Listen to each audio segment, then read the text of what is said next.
The United States is posturing itself to have more firepower and military influence in the Middle East. Ahead of Israeli Prime Minister's Benjamin Netanyahu's visit to Washington yesterday, reports showed that the U.S. moved certain military assets into the region.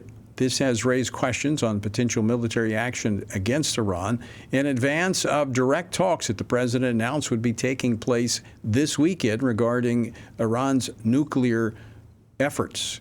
Here to talk about this is retired Lieutenant General Jerry Boykin, Executive Vice President of the Family Research Council.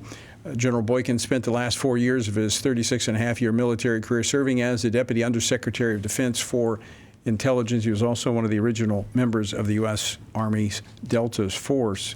All right, General, let's start with this.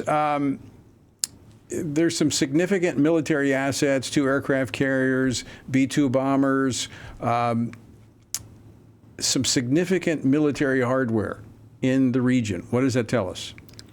Well, it tells us that President Trump is serious about this. This is not just a show of force. I think he's serious about it. Now, I don't think he wants it to turn into a shooting war, but I think that he's ready to do that.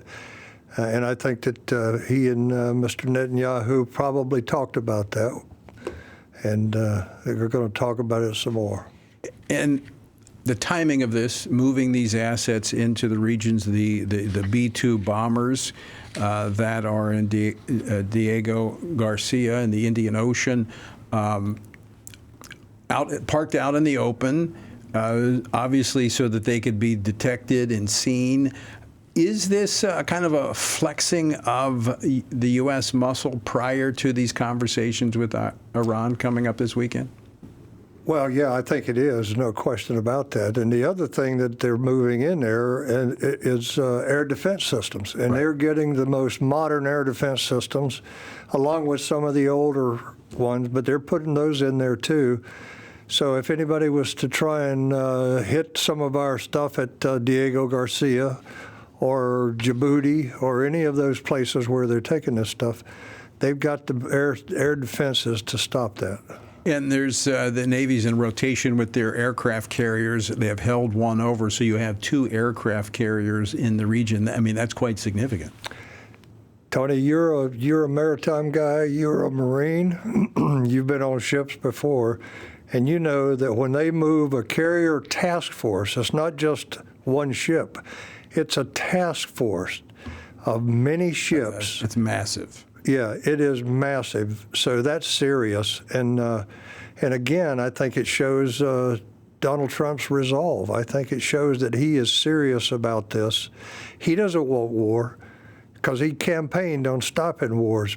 But at the same time, he has a responsibility to protect our country as well as our allies. I'm going to talk a little bit more about this coming up on our next segment of the program. But you have a long history in understanding Iran. You were a part of the effort to rescue the American hostages during Ronald Reagan, prior to Ronald Reagan, during Jimmy Carter's administration. Can you negotiate with the mullahs? No. You and I stood in the office of one of the Middle East leaders, and he looked us in the eye and said, you need to understand that Iran has a bloodlust. Right. Meaning what? Meaning they want to kill. And no, can we negotiate with them? Not in good faith. Supposedly, when Barack Obama closed the deal on that JCPOA, they had negotiated in good faith until the inspectors went and found out, well, there were certain facilities that they couldn't go into, which was not part of the JCPOA agreement. The most recent reports overseeing what information they can get a hold of the nuclear situation in Iran is that they're 3 to 4 weeks from being able to have nuclear weapons. Yeah, they can apparently, according to what we've seen, they can have as much as almost 400 pounds of enriched uranium, weapons-grade enriched uranium, and that would build seven weapons, 7 warheads. That's dangerous. The hopes, as what we've seen comparison to, is Libya, that there would be a dismantlement of their nuclear capabilities, and that would be overseen. Do you think that's possible? I don't think it's possible with the Iranians.